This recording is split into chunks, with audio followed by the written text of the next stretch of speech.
Hola, mi nombre es Paula González, estudiante de psicología y les voy a hablar sobre los neurotransmisores. Un neurotransmisor es un elemento capaz de transmitir impulsos en el marco de la sinapsis nerviosa. Dicho de otro modo, los neurotransmisores posibilitan la conexión que la acción de una neurona establece con la dendrina de otra, generándose la sinapsis, también llamado neuromediadores. Los neurotransmisores son biomoléculas que se hallan en el interior de las neuronas. Esas sustancias son secretadas por las vesículas sinápticas que se ubican en la membrana plasmática de la punta de los axones. Las vesículas sinápticas, por lo tanto, almacenan los neurotransmisores que fueron sintetizados en el somal neural o en terminaciones nerviosas mediante la excitosis. Estos neurotransmisores son liberados cuando llega el impulso nervioso, desencadenándose la respuesta. Una vez cumplida su función, los neurotransmisores vuelven a quedar inactivos mediante su reabsorción de las membranas a través de una degradación de tipo químico. Es importante tener en cuenta que la descarga del neurotransmisor se produce cuando el impulso nervioso alcanza el extremo de los axones. La neurona presináptica es aquella que se encarga de la liberación del neurotransmisor, mientras que la neurona prosináptica recibe la señal. Estas neuronas postsinápticas son inhibidas o estimuladas según el caso.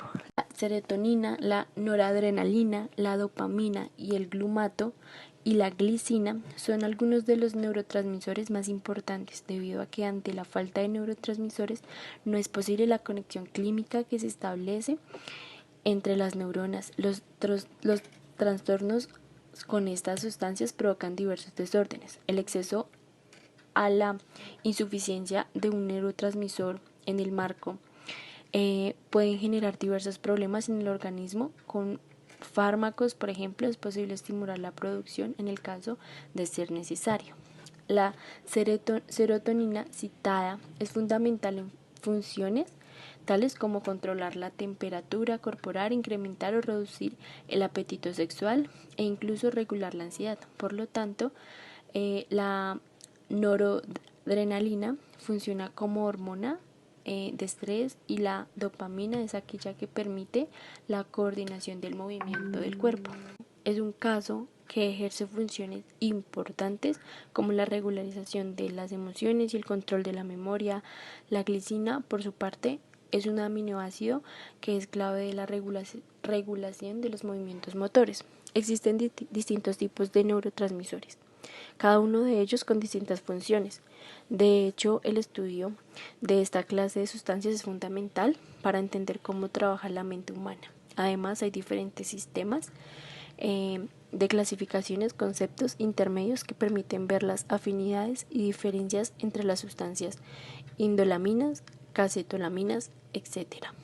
Mi nombre es Paula Pamela Prada García. Observar que con el pasar del tiempo los neurotransmisores van aumentando desde los años 80 y en la actualidad hay más de 60 neurotransmisores. No es extraño teniendo en cuenta la complejidad y la versatilidad del cerebro humano, ya que en el cerebro se procesan todo tipo de procesos mentales, como desde la gestión de las emociones, la planificación y creación de estrategias, pasan por movimientos involuntarios y el uso del lenguaje. Podemos ver que la variedad de tareas tienen detrás muchas neuronas coordinándose entre sí para hacer que las diferentes partes del encéfalo funcionen de manera coordinada, y para ello es necesario que cuente con un modo de comunicación capaz de adaptarse a muchas situaciones. Ver que en definitiva tener más neurotransmisores involucrados en el funcionamiento del sistema nervioso y sus correspondientes recepciones en las células nerviosas significa que hay más variedad de posibles interacciones entre grupos de neuronas. Los principales neuroquímicos. Con la serotonina. Es comúnmente conocida como la hormona de la felicidad porque los niveles bajos de esta sustancia se asocia a la depresión y a la obsesión. Pertenece al grupo de las indolaminas. También está relacionada con el estado de ánimo, desempeña distintas funciones dentro del organismo, entre los que destaca su papel fundamental en la digestión, el control de la temperatura corporal y tiene influencia en el deseo sexual o su papel en la regulación del ciclo del sueño vaginal. Con mi siguiente compañero. Mi nombre es Diana Lucía Orozco y les hablaré sobre los siguientes neurotransmisores. Serotonina. El exceso de serotonina puede provocar un conjunto de síntomas de distinta gravedad, pero en su justa medida se cree que ayuda a combatir el estrés y la ansiedad. Además, hay maneras naturales de potenciar el poder de la serotonina sobre nuestro sistema nervioso central, como por ejemplo, haciendo ejercicio moderado. Dopamina. La dopamina es otro de los neurotransmisores más conocidos porque está implicado en las conductas adictivas y es la causante de las sensaciones placenteras. Sin embargo, entre sus funciones también encontramos la coordinación de ciertos movimientos musculares, la regulación de la memoria, los procesos cognitivos asociados al aprendizaje y la toma de decisiones. Endorfinas. ¿Te has dado cuenta que después de salir a correr o practicar ejercicio físico te sientes mejor, más animado y enérgico? Pues esto se debe fundamentalmente a las endorfinas, una droga natural que es liberada por nuestro cuerpo y que produce una sensación de placer y euforia. Algunas de sus funciones son promover la calma, mejorar el humor, reducir el dolor, retrasar el proceso de envejecimiento y potenciar las funciones del sistema inmunitario. Adrenalina. Es un neurotransmisor que desencadena mecanismos de supervivencia, pues se asocia a las situaciones en las que tenemos que estar alerta y activados porque permite reaccionar en situaciones de estrés. En definitiva, la adrenalina cumple tanto funciones fisiológicas como la regulación de la presión arterial o del ritmo respiratorio y la dilatación de las pupilas, como psicológicas, mantenernos en alerta y ser más sensibles ante cualquier estímulo. Noradrenalina. Está implicada en distintas funciones del cerebro y se relaciona con la motivación, la ira o el placer sexual. El desajuste de esta se asocia a la depresión y la ansiedad. Glutamato. Es el neurotransmisor excitatorio más importante del sistema nervioso central. Es especialmente importante para la memoria y su recuperación, y es considerado como el principal mediador de la información sensorial, motora, cognitiva y emocional. De algún modo estimula varios procesos mentales de importancia esencial. Las investigaciones afirman que este neurotransmisor está presente en el 80-90% de sinapsis del cerebro. El exceso de glutamato es tóxico para las neuronas y se relaciona con enfermedades como la epilepsia, el derrame cerebral o enfermedad lateral amiotrófica. Mi nombre es Víctor Vázquez, estudiante de psicología. Voy a explicar los siguientes neurotransmisores. Último, GABA. Ácido gamma aminobutírico. Actúa como un mensajero inhibidor, por lo que frena la acción de los neurotransmisores excitatorios. Está ampliamente distribuido en las neuronas del córtex y contribuye al control motor, la visión, regula la ansiedad, entre otras funciones corticales. Por otro lado, este es uno de los neurotransmisores que no atraviesan la barrera hematoencefálica, por lo cual debe ser sintetizado en el cerebro. Concretamente, se genera a partir de glutamato. Acetilcolina. Como curiosidad, este es el primer neurotransmisor que se descubrió. Este hecho ocurrió en 1921 y el hallazgo tuvo lugar gracias a Otto Lowy, un biólogo alemán ganador del Premio Nobel en 1936.